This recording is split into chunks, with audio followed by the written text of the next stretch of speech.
지난해 수도권에서 대중교통을 이용하는 시민들은 출근에 1시간 27분을 썼다고 합니다. 여러분은 이 기나긴 출근길 도중 무엇을 하시나요? 이 출근 시간도 유익한 시간이 된다면 얼마나 좋을까요? 내용은 저희가 준비했으니 여러분은 듣기만 하세요. 오늘 당신의 출근길을 함께할 책은 시그니처입니다.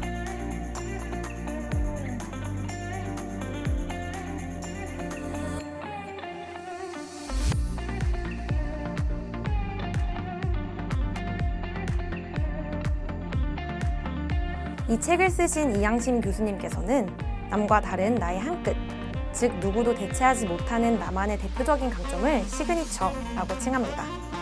제가 읽어드리겠습니다. 저는 어제 바로 퇴사한 땡땡땡입니다. 반갑습니다. 소개가 끝나자마자 참석한 사람들이 외쳤다. 와, 정말 축하드립니다. 대단해요. 멋져요. 다들 부러운 눈빛으로 박수를 쳤다.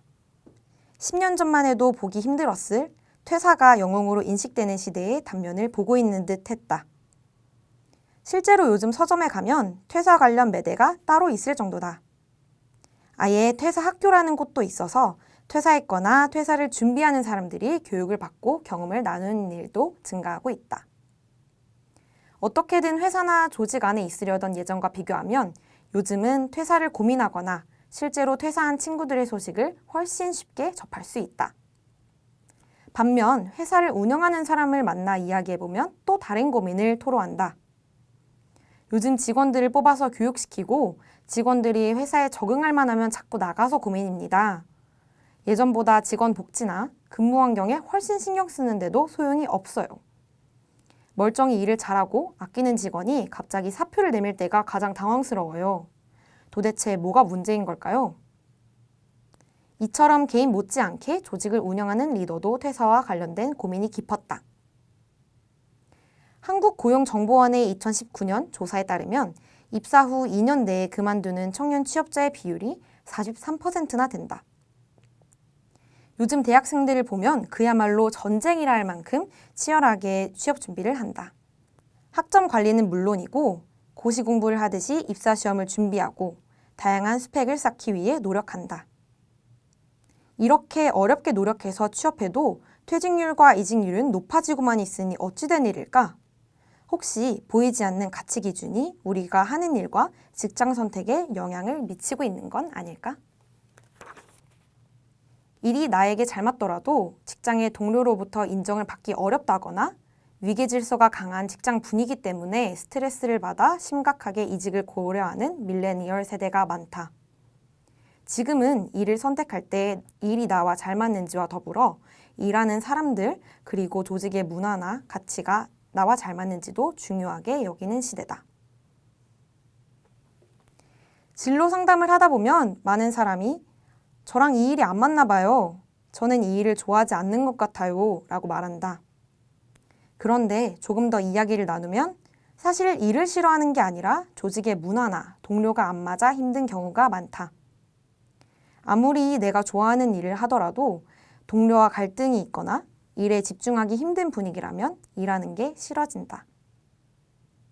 시그니처 인터뷰에 참여한 토스의 이승건 대표는 개인이 좋아하는 일, 의미가 있다고 생각하는 일에 집중할 수 있도록 도와주고 그것을 방해하는 다른 요소들을 제거해준다면 기본적으로 사람들은 자신이 하는 일을 온전히 즐기고 몰입할 수 있어요.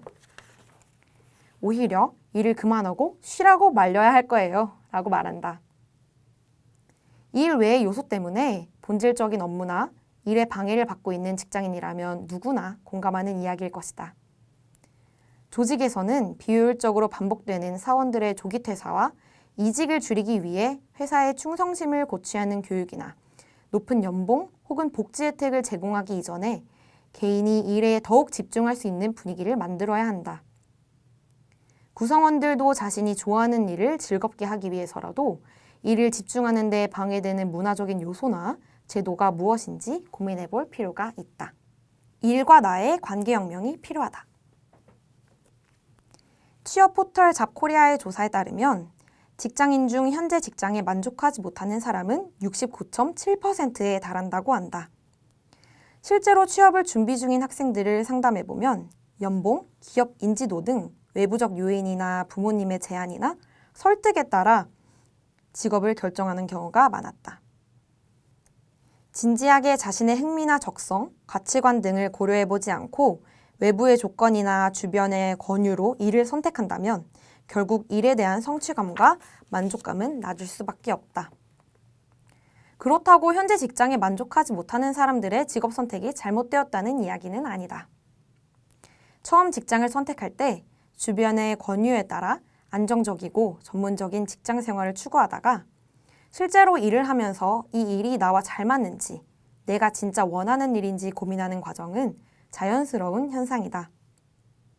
결과적으로 일이 나와 맞지 않더라도 내가 직접 해봤기 때문에 내가 진정으로 원하는 일이 무엇이고 보다 더 나다운 일이 무엇인지 고민해 볼 수 있다. 일을 통해 얻고자 하는 가치가 사람마다 다르기 때문에 다른 사람의 관점이 아니라 자신만의 관점으로 일을 바라보고 이해하는 자세가 필요하다. 자신의 영역에서 일의 의미를 찾아가고 있는 각 분야의 전문가 42명을 인터뷰한 내용에서 그들에게 일이란 무엇인지 물었더니 나를 발견하는 과정이라고 생각하는 사람이 많았다. 우리나라에서 교육받은 대부분의 사람이 그렇듯 나도 어려서부터 뭐뭐 해야 한다라는 말을 숱하게 들으며 자랐다. 그러다 보니 주어진 일을 하는 데만 익숙했다. 내가 하고 싶은 게 무엇인가 보다는 내가 해야 하는 게 무엇인가만 줄곧 물어왔다. 이런 생각이 그동안 나의 사고와 행동을 얼마나 재현해왔을까. 상대적으로 자율성이 존중되는 분위기에서 수업을 듣고 공부를 해왔던 나조차도 틀 안에서 정해진 답을 찾기 위해 고군분투하고 있었다는 사실을 깨달았다. 내면의 목소리보다 외부의 기대에 더 무게를 두었다는 얘기다. 내가 진정으로 하고 싶은 일에 귀 기울이고 싶어도 불안감을 느끼고 누군가에게 허락을 받고 싶어 했다. 하물며 규칙과 규율이 많은 회사나 큰 조직의 구성원들은 더욱 외부의 목소리와 시선이 크게 느껴질 수 있다. 매뉴얼이나 지침서에 나와 있는 것이 아니라면 불안해서 누군가의 허락과 승인을 받고 싶어진다.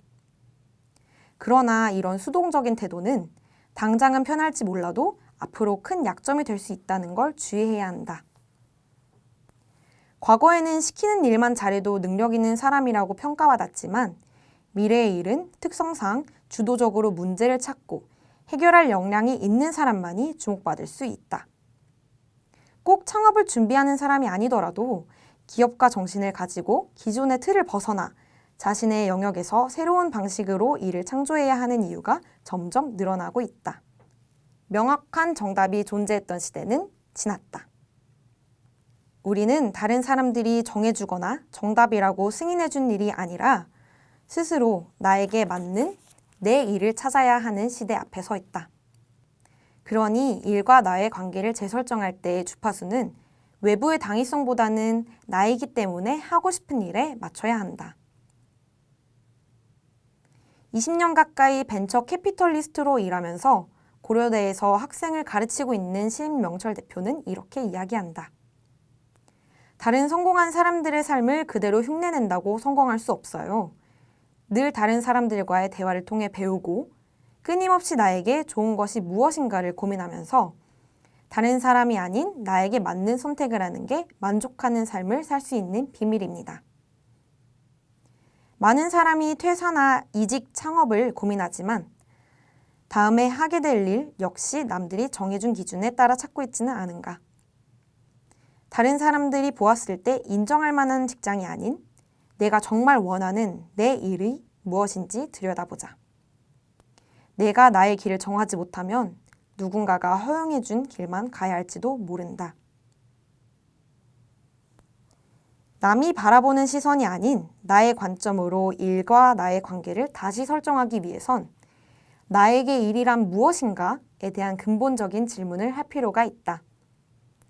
같은 일을 하고 있더라도 일을 바라보는 관점에 따라 일에 대한 정의가 달라지기 때문이다.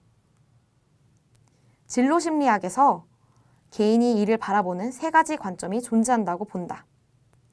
세 가지 관점을 살펴보고 자신은 어디에 근접한 관점을 가졌는지 살펴보자. 진로 심리학에서는 이를 생업, 진로 혹은 경력, 소명, 이 세 가지로 구분한다. 먼저 이를 생업으로 바라보는 관점은 일이란 삶을 유지하기 위한 필수 조건이자 먹고 살기 위한 경제적 수단이라 여긴다. 이를 진로 혹은 경력, 즉 커리어로 바라보는 관점에서 일은 경제적 수단일 뿐 아니라 자아실현의 수단이기도 하다. 일을 커리어로 바라보는 사람은 생업으로 보는 사람보다 일 자체에 관심이 많고 일을 할 때 더 많은 재량권을 누리기 바란다. 커리어에는 기본적으로 승진이나 출세의 의미도 포함되어 있다. 일을 잘해서 더 높은 연봉을 받고 승진하여 높은 위치로 올라가는 데서 성취감을 느낀다.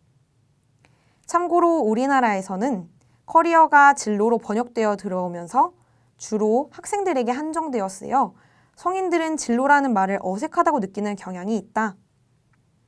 그러나 진로는 학생뿐 아니라 성인과 노년층도 포함하는 폭넓은 개념이다. 마지막으로 이를 소명으로 바라보는 관점이 있다. 이를 소명으로 바라보는 사람들에게 일이란 자신의 정체성이자 자신이 추구하는 삶의 가치와 의미가 반영되어 있다. 소명이라고 하면 종교적인 의미로 생각하기 쉬운데 꼭 그렇지만은 않다.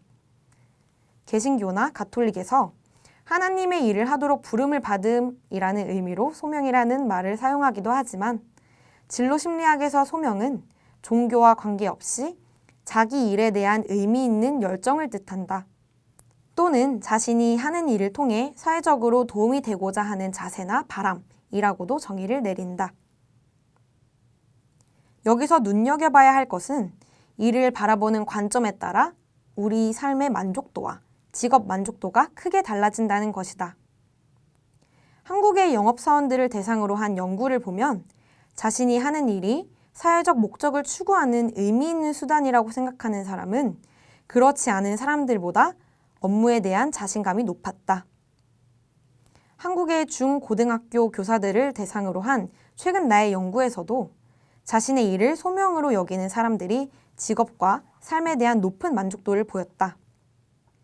한국뿐만 아니라 미국에서 771명의 성인들을 대상으로 한 연구에서도 소명을 가지고 있는 사람들이 더 높은 직업 만족도를 보이고 조직에 대한 충성도도 높았다. 이 연구 결과들은 궁극적으로 우리가 일터에서 행복하게 일하고 싶다면 어떠한 관점으로 일을 바라보아야 하는지에 대한 시사점을 제공한다.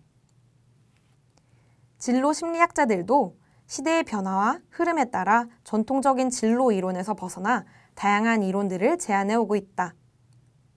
과거에는 경력 개발이나 직업 선택과 관련된 이론이 개인 위주였다. 개인의 내적 구조가 어떻게 발달하는지가 주된 관심사였던 것이다. 그러나 최근에는 복잡한 사회적 변화에 따라 맥락 속의 개인을 주된 연구 주제로 삼고 있다. 최근 여러 진로 이론 중 진로 적응도라는 개념이 있다. 미국의 심리학자 사비카스가 제안한 이 이론은 직업 환경의 급격한 변화 속에서 일을 나에게 맞춰가는 과정에서 나의 태도, 행동, 능력 등을 포함하는 심리적인 개념이다. 그는 새로운 일의 시대에는 우리가 하고 싶은 일을 찾아서 선택하는 것뿐만 아니라 일을 찾는 과정에서 만나는 다양한 어려움을 어떻게 극복하는지가 중요하다고 말한다. 변화하는 환경에 따라 적응하는 능력이 중요한 것이다. 즉, 고용 상태나 직무 내용, 일하는 방식이 변하더라도 내가 얼마나 능동적으로 변화에 적응하면서 나의 일을 할 수 있는지를 강조하는 이론이다. 진로 적응도는 같은 내용을 배우더라도 학습자가 스스로 지식을 구성한다는 심리학 이론인 구성주의를 바탕으로 하고 있다. 그래서 같은 일을 하더라도 각 개인의 경험은 다를 수 있다고 본다. 예를 들어 동료와 내가 나이, 직급, 업무 능력 수준이 비슷하다고 할지라도 일하면서 느끼는 주관적인 경험에는 차이가 있다는 뜻이다. 그래서 내가 일하며 어떤 경험을 하고 있는지 주의 깊게 관찰하는 자세가 필요하다. 관찰력을 바탕으로 자신에 대한 이해를 구체화하고 주관적인 일 경험과 관련된 스토리를 자신이 원하는 방향으로 의미 있게 구성해 나간다면 만족스럽게 일할 수 있을 것이다. 오늘의 출근길 리딩은 여기까지입니다. 아직도 먼 길을 가야 하시는 분들이 많을 텐데요. 오늘 귀동냥한 포인트들을 곱씹어 보면서 가는 건 어떨까요? 오늘 아침도 화이팅입니다.